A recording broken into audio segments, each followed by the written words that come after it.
Well, I wouldn't say that, except nobody would like it.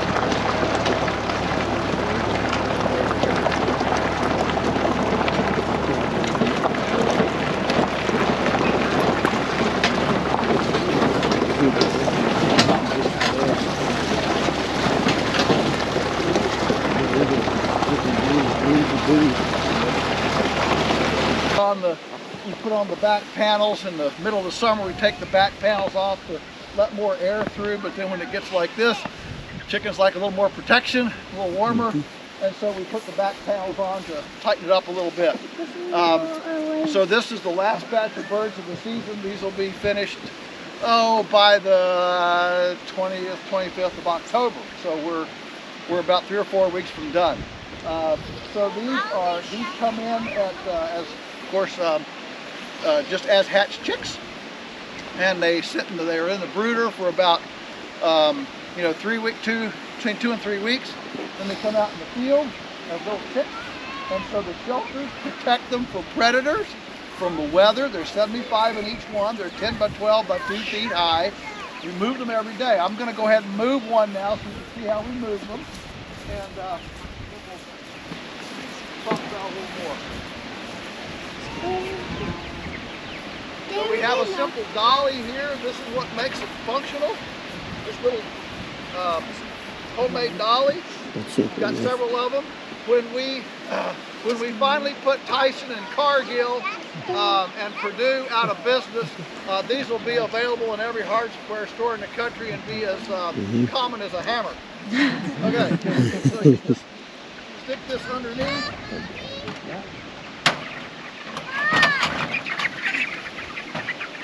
That gets it up on wheels.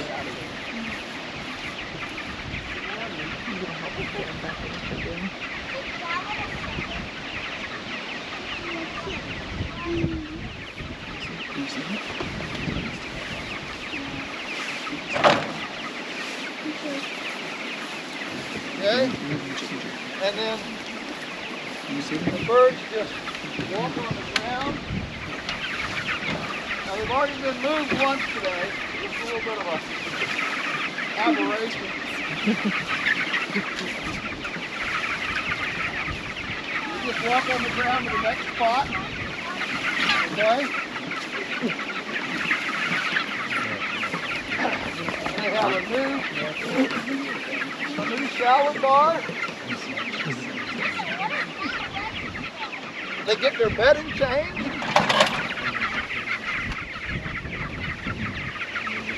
And all that happens in about 60 seconds.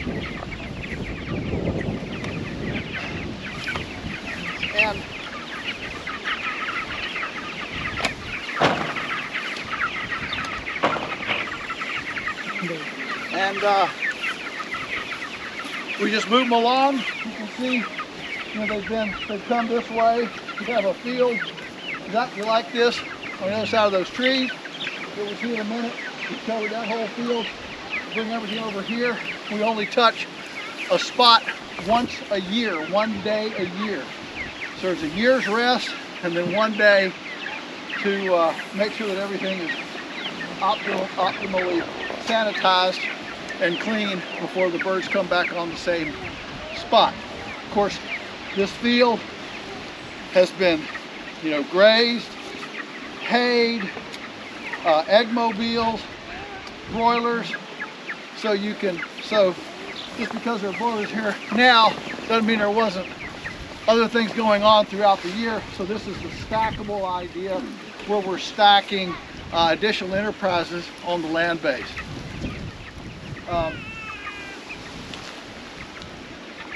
Is there again? We're gonna accelerate because it can start pouring rain any moment, and I really don't want to get stuck half a mile away from home with all of you guys with pouring rain. It doesn't make any fun. So we'll talk about this more at home. Is there a burning question here right now before we exit and head on up to the water barn? Yeah. Yes. I was wondering, how old are these chickens? How old are these? These are about 4 weeks. So we process them at 8 weeks. Yeah. Oh, wow. Any other burning question? Yes. Do you use any treated wood? treated wood. Where you have the cages? Yes, this is treated wood. Treated, okay. Yeah, and we've had some of these shelters are now, I don't know what, some of them are probably somewhere between 20 and 30 years old. Last a long time. Yeah, yeah. If you don't use treated wood, it's going to be rotten in 2 years. Yeah. Really fast. Yeah. Yeah. Yes. 75, 120 square feet. One of the reasons that we don't, I'm sorry, it's awfully hard for me not to get, stuck in a thing like this. I know we got to go. One of the reasons we don't participate in any animal welfare certification is because they don't recognize the cumulative square footage of this. So if we had 3 square feet per bird in a stationary house that never moved on their own poop every day, that could be animal welfare certified. But the fact that these guys get 50 square feet over the course of 5 or 6 weeks, they don't recognize the new ground every day. All they recognize is how much area they have, 2 days, 1 day. But you can see as you move them, they're very active. They have a lot of goodies to get. Yes, ma'am. This will be the last question we're going to run. How do we protect them from predators? Well, the main protection is that they are enclosed. If you let these out to free range, every crow, starling, hawk would eat them alive, okay? And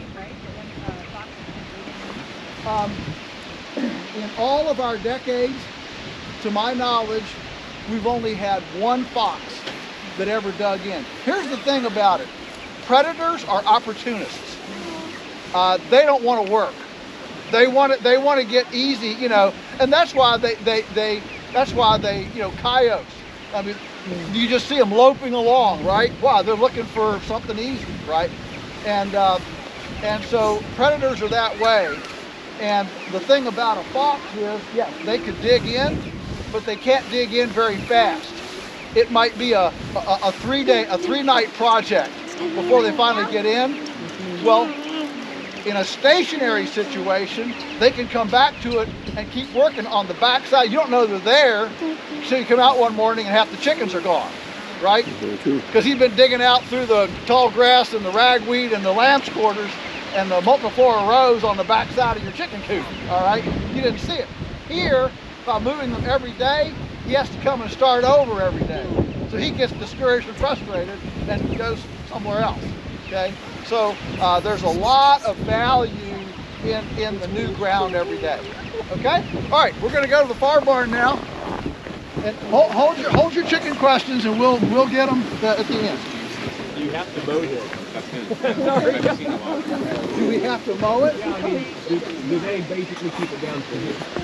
Oh, no, we graze it with the cows. Okay. Sorry.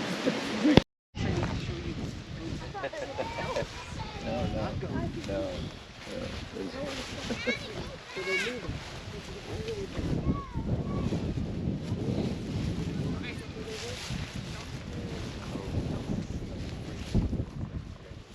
That's a pretty nice little tractor. Just pull that handle down. Raise the wheels up. When you lift the handle up here, it drops the wheels down. Seriously, come up here and look at it. That's pretty neat. When you pick the handle up, it turns that. Then you put the handle up, it turns the cam, and it picks the wheels up because it pulls that cable. Okay.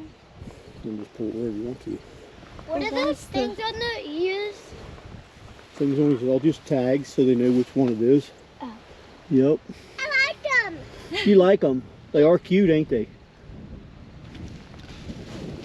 Oh, what? A little soft. I need some risk-averse people to smell this and confirm. What do you think? Smells like something could grow in there. Smell like something could grow in there? Yeah. Doesn't smell like manure and urine, does it? Oh yeah, that smells good. Yeah. I love the smell. I mean, that's like you could put You can put milk on this and eat it for breakfast. Oh yeah, for sure. Yeah. Okay. So I hope I've made my point. That's pretty good. Desperate to smell. Okay. Good. Yeah. All right. Yeah. Okay. So. Another regular diet. Yeah. So here's the deal. In the wintertime, the soil is hibernating because it's cold, and the actinomycetes and the gibberellins and the mycorrhizia, and I don't have any clue what any of this stuff is. You just learn to say it and it makes you sound educated. And so anyway, the soil's got all these microbes, right? And they're sleeping in the winter when the ground is cold. And those cows are dropping 50 pounds of goodies out their rear end every day. 50 pounds. You moms with diapers, how'd you like to put a diaper on that deal, okay? And the problem is that when the soil is dormant, it doesn't want to eat any more than you and I do when we're sleeping, okay? I mean, if I went to you at 2 o'clock tomorrow morning, open your mouth, put a funnel in it, and mash Thanksgiving dinner down it, about 3 o'clock you'd be doing something else, right? Okay, well, that's the way the soil is. And so, to protect the losses, this 50 pounds that's coming out the back end of the cow every day is highly volatile and soluble. If it gets wet, it leaches, and if it gets dry, it vaporizes, okay? Well, we don't want either one of those. We want to keep all those resources here, okay? And so when we feed hay, we're putting the cows in here. Notice there's no sides. This is just an awning shed to protect the manure and urine from leaching with all the snow and rain and stuff in the winter. And to bind it up, we use wood chips as a carbonaceous diaper, okay? This becomes a carbonaceous diaper to molecularly bond with the volatile and soluble nutrients, hold them in literally molecular suspension, stable. Now, then you want to compost it. All right, well, those cows, they're heavy. They're chomping out the oxygen. So this bedding pack will rise. I mean, it'll get up 4 feet deep. Okay, imagine 4 feet deep in there. The cows are, rubbing the rafters with their back ends almost. Right? And every couple of days, we're putting in more chips, and it's anaerobic because they're chomping out the oxygen. It's anaerobic, so it's fermenting. All that bedding pack is fermenting. We add about 80 pounds of corn per cubic yard of material. The corn then ferments in the bedding pack. And then when the cows come out, the grass begins to grow in the spring, and the cows go back out to grazing. We put in pigs. Pigs, if you notice a pig real close on her forehead, it says, "We'll work for corn." And pigs then seek the fermented corn buried in the bedding pack and are like a big egg beater, and they aerate it, so we call them pigarators, okay? They're aerating it and oxygenating it and converting it from anaerobic compost, or from anaerobic fermentation to aerobic compost. And we don't have to use a machine. We don't have to use any labor. And what great workers, they never strike. They always show up on time. And what great machines. They don't need their oil change. They don't need spare parts. And goodness, what a retirement program. When you're done with them, you eat them. You don't have to worry about social insecurity or anything. All right? And so it fully, it completely changes the economics of a carbon economy, a carbon fertility program because we're not having to use petroleum and infrastructure and human labor to get all that work done. And so that then makes the profitability size neutral. This works as well with 2 cows and 2 pigs as it does with 1,000 cows and 100 pigs. Okay, it's the same because you don't have to recapitalize the infrastructure that rots, rusts, and depreciates by adding volume and scale. So these feeder boxes are hanging like curtains with a hand winch. See the little pulleys, and you can just winch them up and down as the bedding builds up. Otherwise, the cows will be standing on their heads, come springtime. Okay? Feeder boxes on the side, they can go up and down. Yeah. So we have multiple of these. We have space, and that protects our winter nutrients. So I call this the carbon economy. This is how we have fertilized, and this is why. Another little nuance of this.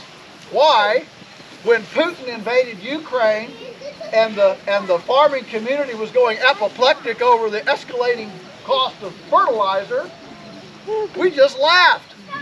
We're not dependent on Putin. We're not dependent on Russia. And so ultimately, what this shows is that if we will participate as active participants viscerally in the most foundational elements of life, that is ultimate freedom and liberty. It's only the people that, oh well, we'll let Cargill take care of us. We'll let, Union Carbide take care of us. It's the people who have said, hey, we got more time to watch Netflix and NFL football. We'll let them take care of us. And then when you have a black swan event, COVID, Ukraine, whatever, then you realize that the convenience was actually enslavement to a dependency on an agenda that might have even had a nefarious objective. Okay, so there's a lot of ramifications here. We'll talk a lot. Any burning questions here before we go? And because this can change quickly. Yes. How many cows can you keep in barn? Yeah. So it takes 35 square feet per cow. So right here we can put 60 in a side. Okay. Other questions? Anything? Yes. So you just take this all over once you've got your compost? Yeah. Once the pigs have done all the composting, then this goes right out on the fields. Yes. So that's why I call this is the heart and soul of the farm. This is our winter housing. It is our fertilizer, and it monetizes working in the woods, keeping fence lines clean, dealing with dead and down trees. Listen, if all the money currently spent in America on chemical fertilizer and on the $5 billion fighting forest fires, if all that money were put in a carbon economy, not only could we avoid the hazard, the risk, and the dependency, but we'd actually grow soil. Because 10-10-10 chemical fertilizer doesn't grow soil. Okay? And we'd actually grow soil. So, there's a lot going on here. Great question. Does this last all winter? This hay? Yeah, so this will last through the feeding period. And we start feeding hay, depending on stockpile the grass that we have stockpiled ahead of us, completely dictates how long what our hay feeding period is. Most people around here feed for 120 days a year. We feed for about 40 or 50. So it's a big difference with 3 times as many cows per acre. And we'll talk about that when we get to the cows. Okay? So yeah, this is really critical. This is our utility program. So while other people buy chemical fertilizer, we have a great big industrial Vermeer chipper that can take 19-inch material. You can huck a 40-foot tree in there, and it gives you a cubic yard every 2 minutes. It's a tremendous, in my view, there are 3 things that are worth using petroleum for. One is carbon, making big pieces into little pieces. Number 2 is solariums, plastic for solariums on the outside of on the south side of houses. And number 3 is water pipe to be able to deliver water all over the place. Those are 3 good uses for petroleum. Not shipping mescaline mix from the San Joaquin Valley in February to Maine. No, Maine should have solariums, shut down the trucks, let California feed itself, and Maine can have its mescaline mix in the wintertime in solariums. Yeah. So your wood chips, do you just push those into that area and then just level Yeah, out? well, right now we're pushing it in, but Okay. normally when the cows are in there, Yeah. we just push the cows out. They lounge right here in, in a little loafing area. Okay. And then we use a manure spreader like that Yeah. to dump them in, and then we just back the manure spreader in and spin them off, and it just spins off just as pretty as a picture. Now, how often do you have to do this? Do we have to put in new carbon? Correct. Depends on weather, but generally every 2 to 3 days, couple days a week. Okay. And so, a couple days a week we'll have, okay, this afternoon we're putting carbon, and we just it's something we do a couple days a week. Just dried up.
It's a juice.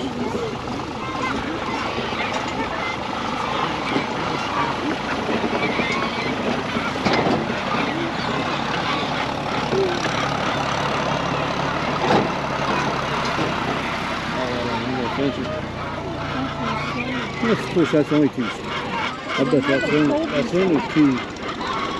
Yeah, that's only 2 fences. 2 168 footers, I guess. I'd say that's all it is, anyways.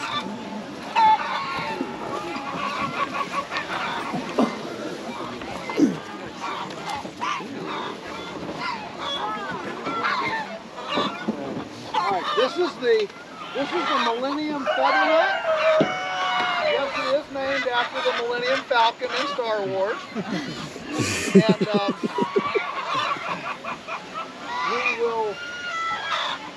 we have 2 egg-laying, what do you call it, models. One is the Eggmobile. This is on rubber tires and follows the cows about 3 or 4 days behind, mimicking the egret on the rhino's nose. The symbiosis between the bird and the herbivore. Birds are nature's sanitizers behind herbivores. And so the chickens then follow the cows, scratch out the dung, eat out the fly larvae as a sanitation tool for the cow. those chickens free range. We want them to go as far as they want.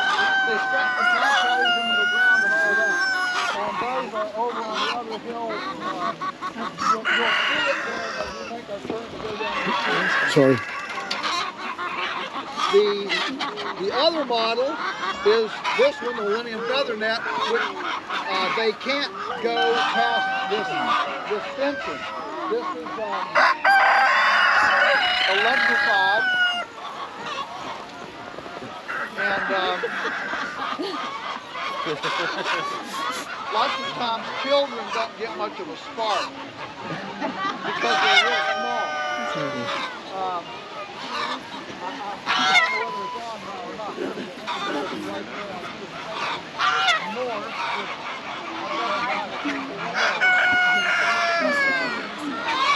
Facing south.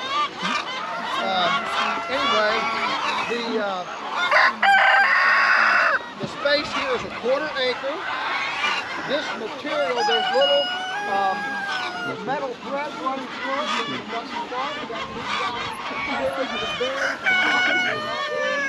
and keep the chickens in. The chickens for 1,000 layers. We move the shelter every 2 days, and we move the whole shindig every 4 days. It's on skids, so it can't roll. It's on low profile, so it takes high winds.